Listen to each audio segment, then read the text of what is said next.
Assalamualaikum warahmatullahi wabarakatuh. Perkenalkan, nama saya Rizka Nur Faisah dari kelas 11 MP2. Di sini saya akan mempresentasikan tugas sejarah saya. Sistem pemerintahan Indonesia pada masa awal kemerdekaan. Pada tanggal 16 dan 17 Oktober 1945, Lembaga Pembantu dan Penasihat Presiden yaitu Komite Nasional Indonesia Pusat KNIP mengadakan sidang pertamanya yang bertempat di Balai Muslimin Jalan Keramat Raya, Jakarta. Sidang ini dipimpin oleh Kasman Singodimedjo. Dalam sidang ini, Soekarno diwakili oleh Muhammad Hatta. Pelaksanaan sidang ini dilatar belakangi adanya petisi yang diajukan Sultan Syahrir yang berisi desakan perubahan sistem pemerintahan. Syahrir lebih memilih sistem parlementer, bukan presidensial. Sidang pertama KNIP ini berlangsung sangat gaduh. Dalam suasana yang gaduh itu, KNIP berhasil merekomendasikan perluasan tugas wewenangnya yang tercermin dalam Maklumat Wakil Presiden nomor 10 tanggal 16 Oktober 1945. Tokoh yang ada pada sidang KNIP: Bung Tomo, Muhammad Hatta, dan Sultan Syahrir. Isi Maklumat Wakil Presiden nomor 10 16 Oktober 1945. Isi maklumat tersebut adalah bahwa Komite Nasional Pusat sebelum terbentuk MPR dan DPR diserahi kekuasaan legislatif dan ikut menetapkan garis-garis besar haluan negara GBHN, serta menyetujui bahwa pekerjaan KNIP sehari-hari berhubung dengan gentingnya keadaan dijalankan oleh sebuah badan pekerja yang dipilih di antara mereka dan yang bertanggung jawab kepada Komite Nasional Pusat. Sejak diterbitkannya maklumat tersebut, terjadi perubahan mendasar menyangkut kedudukan, tugas, serta wewenang KNIP. Lembaga ini diserahi kekuasaan legislatif dan ikut menetapkan garis-garis besar haluan negara GBHN, dan bukan lagi sebagai pembantu atau penasihat presiden. Dengan maklumat tersebut pula, kekuasaan presiden dibatasi, yaitu hanya dalam bidang eksekutif saja. Lanjutan sidang 17 Oktober 1945.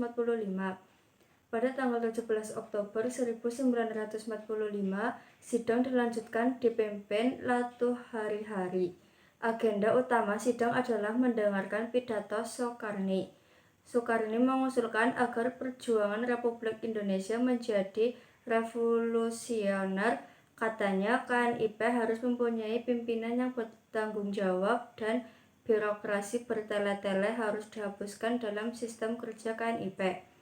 Meskipun ada usaha dari Sartono dan Latuharihari untuk membela pimpinan KNIP lama dan pemerintah, sebagian besar anggota sidang setuju agar pimpinan KNIP lama mengundurkan diri dan diganti oleh yang baru.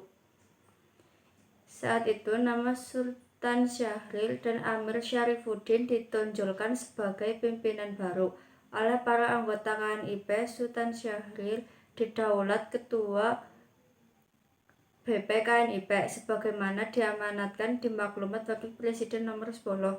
Maka agenda kedua Sultan Syahrir dalam rangka menetapkan sistem parlementer adalah mendorong pembentukan partai-partai politik sebanyak-banyaknya sebagai sarana penyebaran aspirasi dan paham yang berkembang di masyarakat.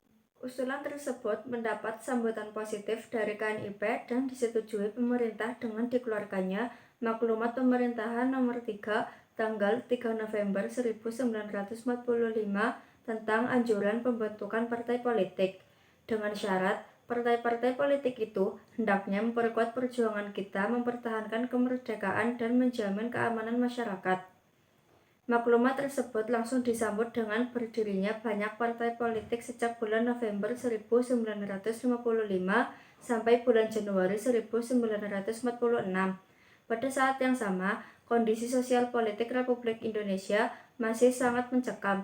Di Surabaya misalkan, TKR dan Pemuda berjuang mengusir pasukan sekutu. Partai politik pada November 1945 sampai 1946. Partai-partai politik yang dibentuk antara bulan November 1945 sampai Januari 1946. 1. Masyumi, Majelis Syuro Muslimin Indonesia.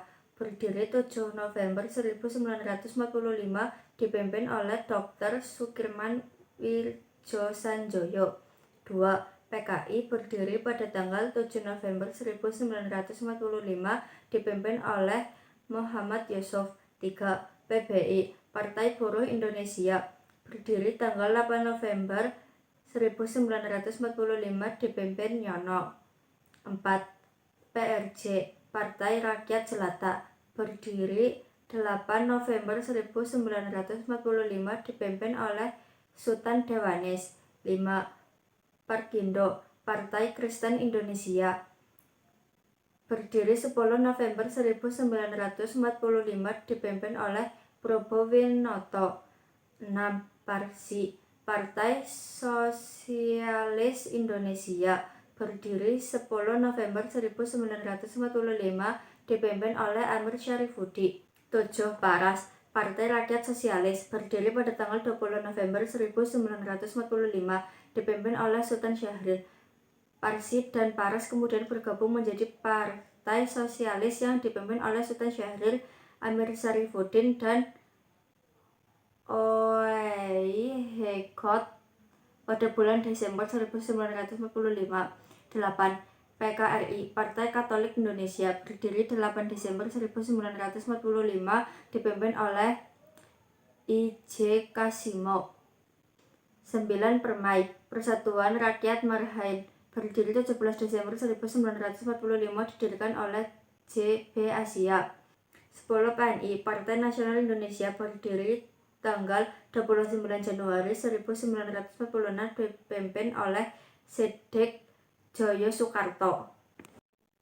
Di tengah-tengah pendirian berbagai partai politik itu, pada tanggal 11 November 1945, BPKNIP mengusulkan agar Menteri bertanggung jawab kepada Badan Perwakilan Rakyat yang menurut sistem sementara adalah Komite Nasional Indonesia Pusat (KNIP). Usulan ini disetujui pemerintah tanggal 14 November 1945. Maklumat ini menandai lahirnya sistem parlementer dan berakhirnya sistem presidensial. Pada tanggal yang sama pula, yaitu 14 November, Sultan Syahrir diangkat oleh KNIP sebagai Perdana Menteri sementara sambil menunggu pemilihan umum yang direncanakan pada bulan Januari 1946. Dengan demikian, kekuasaan eksekutif resmi berada di tangan Perdana Menteri, legislatif berada di tangan KNIP, dan Presiden berkedudukan sebagai kepala negara yang bertanggung jawab kepada KNIP. Selanjutnya, pemilu yang dijadwalkan pada bulan Januari 1946 tidak jadi diselenggarakan. Ada dua faktor penyebab kegagalan penyelenggaraan pemilu 1946. 1. Pemerintahan baru belum siap termasuk dalam hal perangkat undang-undang pemilu. 2. Kondisi keamanan negara belum stabil akibat konflik internal antara kekuatan politik serta gangguan dari luar, sekutu dan NICA. Para pemimpin masih disibukkan dengan urusan konsolidasi. Meskipun demikian, tanpa melalui proses pemilu, sejarah mencatat Sultan Syahrir 3 kali diberi mandat oleh Presiden Soekarno untuk membentuk pemerintahan dan menjadi Perdana Menterinya. Ia digantikan oleh Amir Syarifuddin 3 Juli 1947 sampai 29 Januari 1948.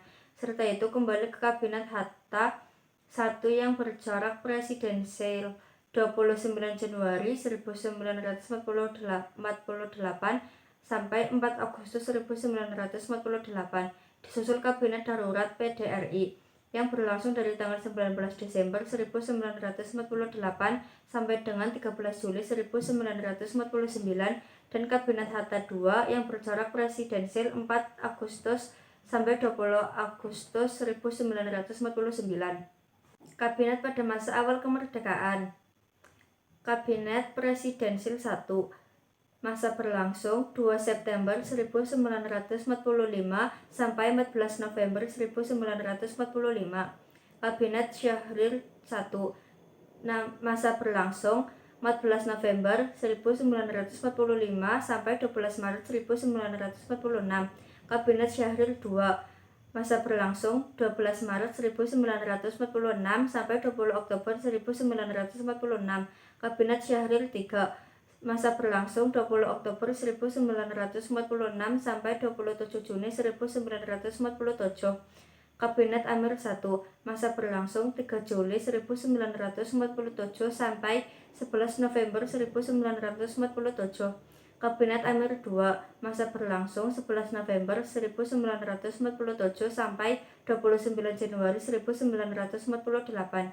Kabinet Hatta I. Presidensil. Masa berlangsung 29 Januari 1948 sampai 4 Agustus 1948. Kabinet Darurat PDRI. Masa berlangsung 19 Desember 1948 sampai 13 Juli 1949. Kabinet Hatta II. Presidensil. Masa berlangsung 4 Agustus sampai 20 Agustus 1949.